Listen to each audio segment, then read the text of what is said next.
안녕하십니까. 소방국어 강세진이라고 합니다. 오늘은 전반적으로 제 소개와 함께 커리큘럼 그리고 앞으로 무엇을 할지 진행 방식에 대해서 알려드리고자 합니다. 일단은 제 이력부터 먼저 읽고 시작할게요. 저는 고려대학교 국어교육과 심화 전공을 했고요. 문학, 문법, 고전 거의 총망라할 정도로 거의 대부분을 공부하고 나왔다라고 생각하시면 됩니다. 그리고 연구를 기반으로 해서 차근차근 올라온 강사라고 생각해 주시면 감사하겠습니다. 제 저서는 이렇고요. 일단 저에 대해서 좀만 더 이야기를 할게요. 첫 번째로 저는 우리나라에서 시행하는 모든 국어 시험을 거의 다 연구하고 있다라고 보시면 좋을 것 같습니다. 그리고 두 번째로는 수십만 건에 대한 질의응답을 받고 거기에 따른 노하우를 차근차근 채워서 교재를 만들고 있다라고 생각해 주시면 감사하겠습니다. 그리고 세 번째로는 저는 문제를 직접 난도별로 제작하는 문제 제작자이기도 하고요. 그리고 시험을 실제 학생처럼 시뮬레이션을 해서 방식을 연구하는 연구자이기도 합니다. 다시 말해 강의도 하지만 그 밖의 모든 콘텐츠들을 탄탄하게 만들어낼 수 있는 능력자라고 생각해 주시면 감사할 것 같아요. 이런 과정에서 이제 출제 경향부터 시작해 차근차근 알려드리도록 하겠습니다. 자, 소방국어 출제 경향을 보게 되면요. 먼저 문법 규정 같은 걸 좀 볼게요. 2016년도에는 6문제, 2017년도에 3문제 8문제, 2018년도에도 8문제, 다시 말해 상당히 많은 분량으로 문제가 출제되고 있어요. 내용으로는 의문론, 형태론, 문장론, 문장 고치기, 로마자 표기법, 맞춤법, 그리고 특이점입니다. 중세국어까지. 굉장히 다양한 분야에서 나오는데 문법을 공부하는 학생이고 규정을 공부하는 학생이라면 처음부터 끝까지 다 알고 계셔야 됩니다. 그리고 두 번째로 이제 문학 독서에 대해서 말씀드릴게요.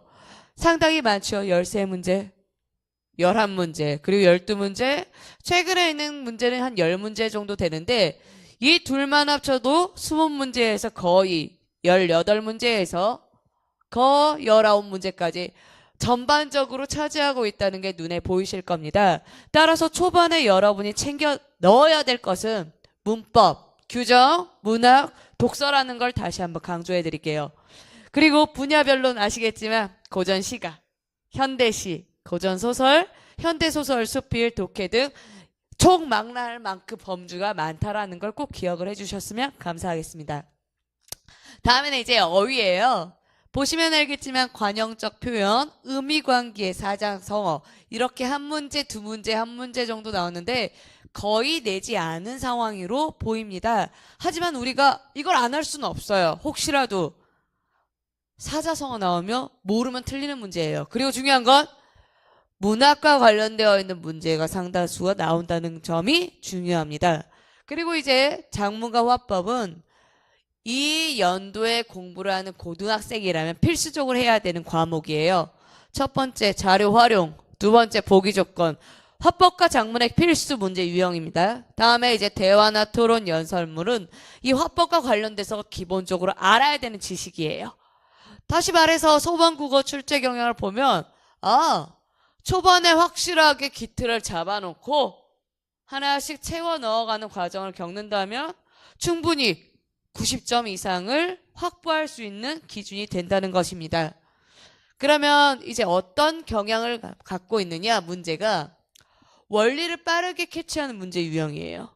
또 문학과 독서는 추론 문제보다는 사실 판단 그리고 해석 문제 위주가 나오고 있습니다.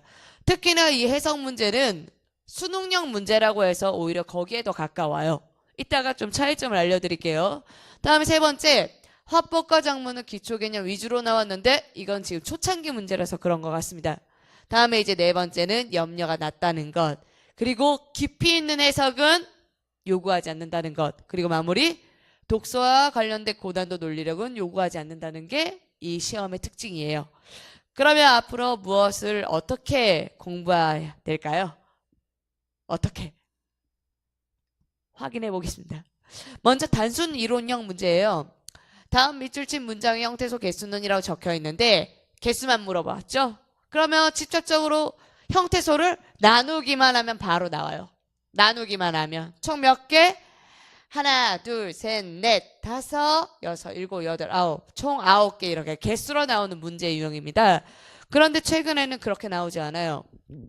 자, 여기 봐보세요. 집에 돌아온 날 밤, 돌아온 체크할게요. 문제 유형이 달라졌습니다. 돌아오다. 다시 말해 무엇을 알 수 있냐? 합성어라는 개념어를 알 수 있고 여기에 따라서 구체적으로 의존이냐, 자립이냐, 실질이냐를 나눌 수 있느냐는 고난도 문제로 바뀌었어요. 이뿐만 아니라 맞춤법도 그러하고요. 높임법도 그러합니다. 수능형 문제는 다시 말해 너 진짜 할 수 있어? 그럼 한번 해봐. 이런 기준에 의해서 좀 더 공부가 필요하다는 말씀을 드리고 싶어요. 그러면 제 강의는 특징이 어떻게 되냐면요. 첫 번째, 기초 중에 기초부터 정리하고 수업을 진행합니다. 여러분들이 제일 중요하다고 생각을 해야 되는 건 무조건 기초예요.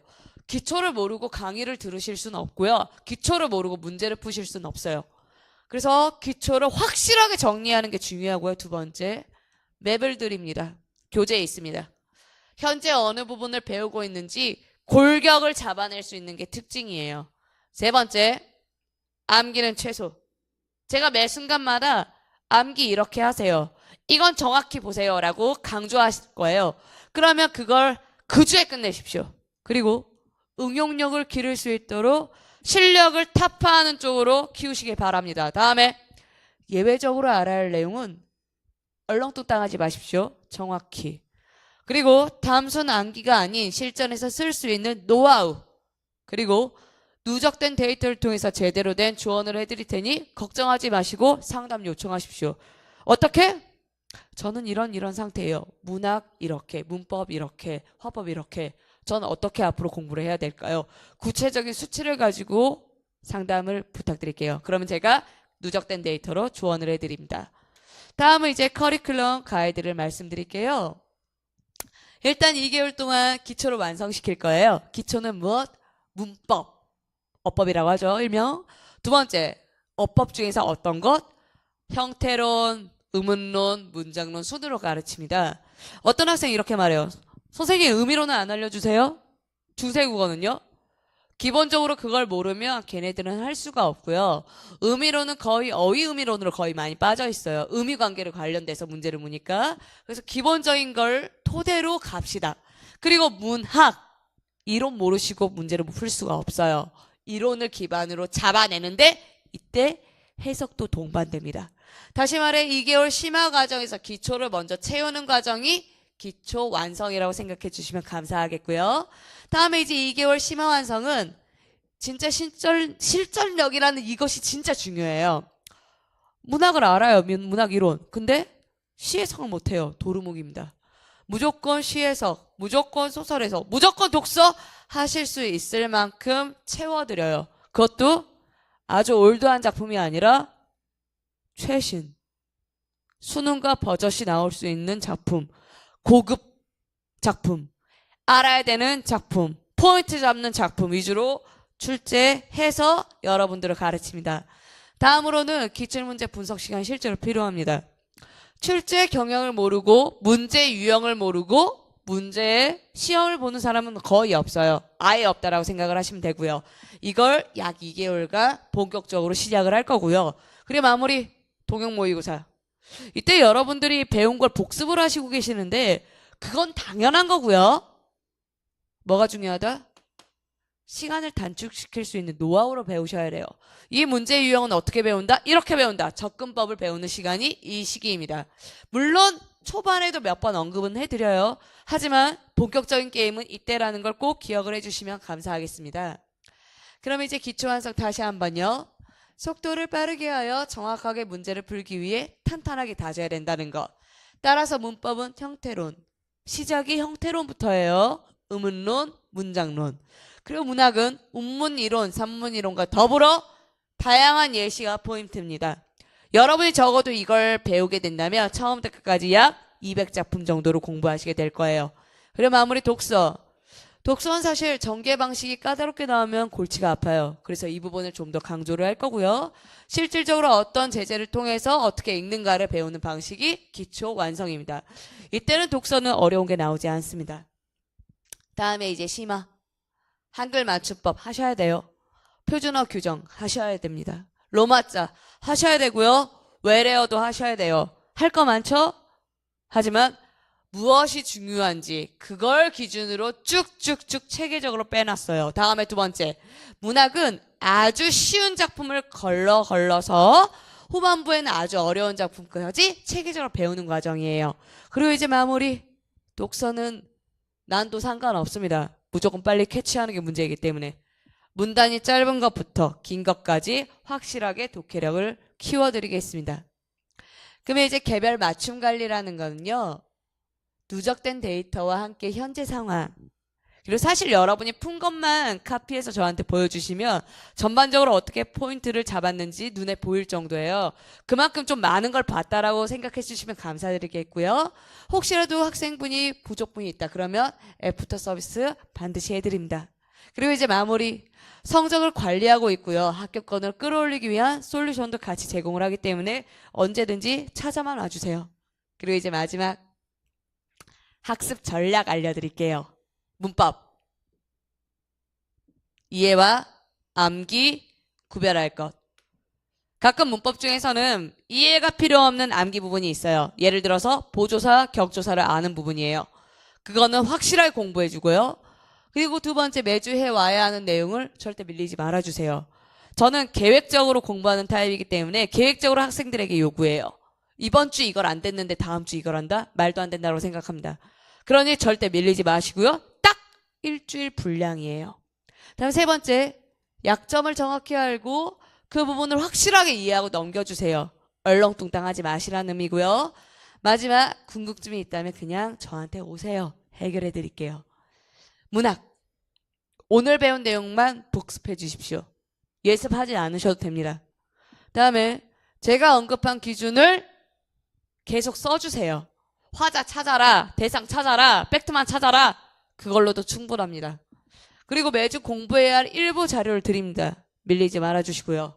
그리고 스스로 쉽다고 느낀 작품과 어렵다고 느낀 작품을 정확히 구별해 주시고 저한테 상담받아 주세요. 왜냐하면 본인이 할 수 있는 정도를 본인이 모르세요. 전문가만 압니다. 그리고 내용과 관련된 궁금증이 있다면 언제든지 저를 찾아주시길 바라고요. 이제 마지막입니다. 독해, 독서라고 하죠. 여러분들 중 독서를 처음 하시는 분 필히 하셔야 되는 것. 모르는 단어가 있으면 뭐 한다? 사전 찾기. 처음에는 짧은 문장 위주로 독해 연습을 해주시고요. 매일 꾸준하게 일정 분량의 글을 시간을 재서 읽어주세요. 이게 포인트예요. 보통 소반국어에 있는 독서는 한 지문단위 약 20초 정도 걸리면 됩니다. 그리고 다양하게 그리고 궁금증이 있다면 또 언제든지 저를 찾아주시면 되겠습니다. 자, 고득점은요. 정확한 지식 그리고 마무리 속도가 결정돼요. 제가 가르쳐드리고 싶은 건 체계화예요. 매주 정해져 있고요. 매달 정해져 있어요. 그 분량대로 공부를 체계적으로 탄탄하게 해주시면 됩니다. 이상으로 마치겠습니다. 감사합니다.